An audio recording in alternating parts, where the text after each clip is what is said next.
Bertie Messitt is best known as one of Ireland's greatest ever long-distance runners. He was the last of the true amateurs who elevated Irish distance running to world class. In this video, we'll briefly look at Bertie's glittering athletic career. In 1956, Bertie was 28 years old and he decided to give running his best shot. He was aware that at his age, many runners were winding down their careers instead of making a new start in athletics. He designed his own training schedule as well as training 2 nights a week with his club, the North Harriers. Bertie used to jog up to Rathmichael Church in Shankill and he would run at full pace for 400 yards up the Rathmichael Road. Then he'd jog on for a few yards to recover. He counted this as one interval. He would then run back down the road to the church again at full pace. Over the period of time, Bertie built up his training regime until he was completing 40 intervals in one training session, and on the nights training with the club he would run 10 to 12 miles all at high tempo. The most important race in the cross-country season was the All-Ireland Senior Cross-Country Championship because it doubled as a selection process for the international cross-country team, and the first 9 finishers would qualify for this prestigious event. Bertie finished in 5th place in the seniors and was thrilled and proud of realising his dream of qualifying for the Irish team for the first time. The International Cross Country Championships in 1956 was held in Belfast with the cream of world-class athletes from France, Belgium, Spain, Portugal, England, Scotland, Wales and Ireland all competing. Bertie finished in 40th place overall and was well pleased with his performance on his first outing representing Ireland. Bertie just missed out on winning the All-Ireland Senior Cross Country Championships in 1957, finishing in 2nd place. Obviously disappointed at not winning, it made him more determined to improve and he hammered away at his training in Rathmichael. Bertie received an official letter congratulating him on his selection for the upcoming international and advising him that although a vest and shorts would be provided, he would need to get another pair of shorts in case the one supplied didn't fit him. Such was the state of Irish athletics at this time. 90 runners from all over Europe lined up at the start in Belgium. Bertie finished in 33rd place and was reasonably satisfied with his progress. At the end of the cross-country season, Bertie had to be coaxed by Eddie Hogan to run on the track. This didn't go down too well with Bertie. He hated the idea of running around and around the track, and he realised that he had no big finishing kick, but Eddie persuaded him to continue with his training regime on the Rathmichael Road and his speed would improve. In July, a major international track and field meeting was held in Lansdowne Road. Bertie was entered for a 3-mile race over 12 laps of the track. He led the race for 11.5 laps and with 200 yards to go a Danish athlete sprinted past him. Bertie hung on to claim 2nd place and showed signs that he could excel at track running. 1958 was to be Bertie's best ever year. He finished 3rd in the All-Ireland Senior Cross Country and he qualified for the International Cross Country which was to be held in Wales. Bertie finished in 18th place, some 15 places higher than last year.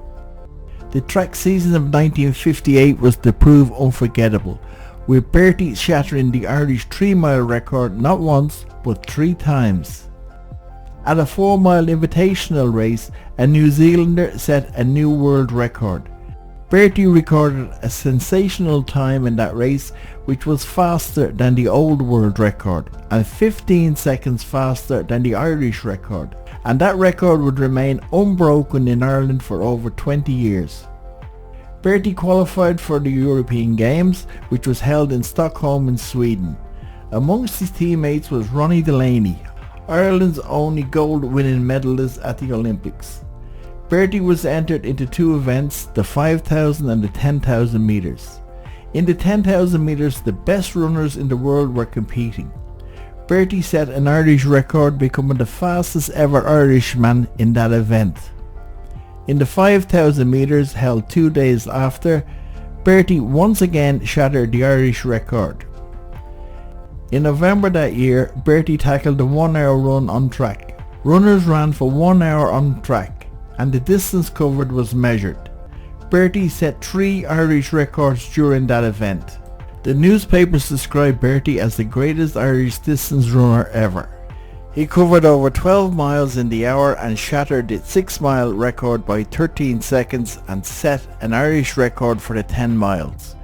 To cap a fantastic year, Bertie was awarded the Caltex Trophy for Athletic Star of the Year by the sports editors of the national newspapers.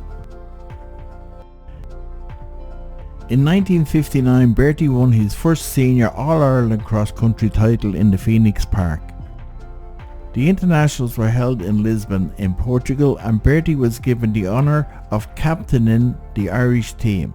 However, the Irish team performed well below expectations. Bertie finished a disappointing 35th overall.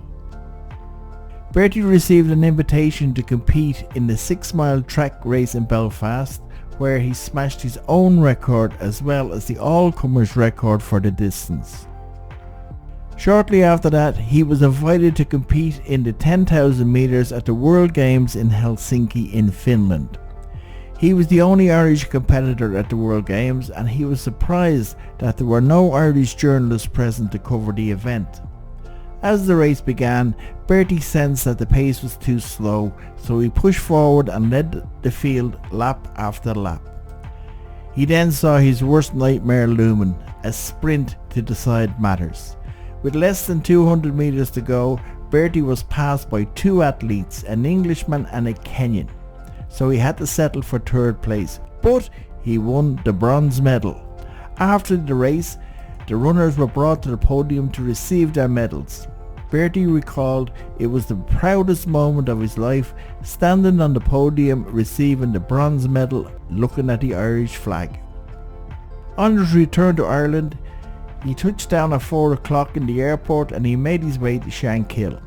Feeling elated at having won the bronze in Helsinki and exhausted from the travelling, he had entered a 2-mile race in College Park some weeks previously. Undecided whether to compete or not, he waited to see how he felt after a few hours sleep. That evening he did compete in the 2-mile race and he won, setting 2 new Irish records. He shattered the 2-mile record and set a new Irish record for the 3,000 metres as well. Bertie recalled that this week was the best week of his entire running career. He had just won a bronze medal at the World Games and had set 2 Irish records in College Park. Bertie often had difficulty getting time off work to compete in races. Often he would arrange to swap his shifts with his colleagues, and sometimes race during his lunch break, which was sometimes as long as 2 hours. He was competing in Belfield and he was working on the number 10 route. When he and his driver reached Belfield and unloaded the passengers, many of whom were on the way to watch the race, Bertie quickly changed out of his uniform, ran and won the race, changed back into his uniform and ferried the passengers back. As he collected the fares, he asked a few passengers who had won the race. That Messitt lad won by a mile, was his reply. Bertie got a great kick out of this. As title holder and All-Ireland champion, Bertie was favoured to win the All-Ireland Senior Cross Country Championships again, and Bertie did not disappoint, winning the championships comfortably. Under the headline Messitt Express, the Sunday Independent noted that Bertie was unchallenged in the race. Great things were expected from Bertie at the International Cross Country Championships held later that year in Scotland. Bertie was first Irishman home, coming in 31st place. He had high hopes of qualifying for the 10,000 metres in the Rome Olympics, but as we saw in part 1 of the Bertie Messitt story, he was persuaded to move up to the marathon distance. The Sunday Press ran the headline, "Messitt ripe for the marathon." The article stated that Bertie's lion-hearted running has won the regard of thousands of athletic fans, and he came to the wise decision to move from track to marathon. So Bertie came to Rome, saw Rome, but failed to conquer. Bertie was working the early shift on the day of the All-Ireland Cross Country Championships. He arranged a lift to take him to Belfield immediately after his shift, and he arrived just in time for the start of the race. The lightning conductor, as some journalists have started to call him, gave a scintillating performance. Flowing over the 9-mile course, he finished well clear of the field. Bertie now had a hat-trick of All-Ireland individual titles. He captained the Irish team at the Internationals in France in 1961, but the Irish team failed to make any impact on the results. The track season came around and the All-Ireland 6-mile championship was held in Belfast. With only 6 of the 24 laps gone, Bertie had opened a 200-metre lead, and the only question was, how much would he win by? He lapped everybody and won by a margin of 600 yards. Bertie was hampered by injury during the early part of 1962 and had to sit out the cross-country season. However, he was selected for the European Games to run the marathon and was given the honour of captaining the Irish team. At the Parade of Nations, Bertie was honoured to carry the tricolour as he led out the Irish team. He recalls that he ran steadily in the early stages of the marathon, resisting the urge to go up to the front. The lessons from Rome were learnt. When he got inside of the stadium, he increased the pace and finished very strongly, passing 2 athletes on the run-in. Bertie finished in 13th place in a time of 2:34, well outside his national record. However, he was reasonably pleased. Bertie qualified for the International Cross Country in Spain in 1963. However, he was struggling with injury and declared himself unfit and didn't travel to Spain. The track season came around and, as holder of the 10-mile Irish record, Bertie was expected to retain his title, and he did not disappoint. He destroyed his Irish and all-comers record, finishing a mile in front of the second man. This magnificent run was the fastest in Europe for that year, and it catapulted Bertie high up in the world rankings. He received an invitation to run the 10,000 meters in an international meeting in Prague in Czechoslovakia. Bertie shattered his old 10,000 meter record, and 3 weeks after that he was invited to run in the Košice Marathon again in Czechoslovakia, which was to have a world-class field of over 100 runners. Bertie eagerly seized the chance, hoping to stake a place on the Irish team for the 1964 Tokyo Olympics. And as he recalls, the other competitors were amazed by Bertie's footwear. He was wearing a pair of white runners bought by Maureen in Woolworths in Bray for the enormous price of 3 shillings and 6pence. In that race, Bertie felt very comfortable, and he set a new Irish record of 2 hours 25 minutes. Leopardstown Racecourse was the venue for the International Cross Country Championships in 1964, and it was to be the final appearance in the event for Bertie, who was given the honour of captaining the Irish team for the 3rd time. Bertie finished in 28th place. After appearing to be an automatic choice earlier in the year, Bertie faced an uphill battle to win a place on the Irish team for the Tokyo Olympics. He faced a series of setbacks that forced him to miss the All-Ireland Track Championship, and he ran out of time to qualify for the Tokyo Olympics. In 1966, Bertie decided to retire from competitive athletics, bringing an end to his glittering career in Irish and international athletics. To round off this account of his competitive career, Bertie recalled that in his day they were true amateurs. Running was done as a hobby. Nowadays there is a lot of money poured into the game. Elite athletes can go away for warm weather training.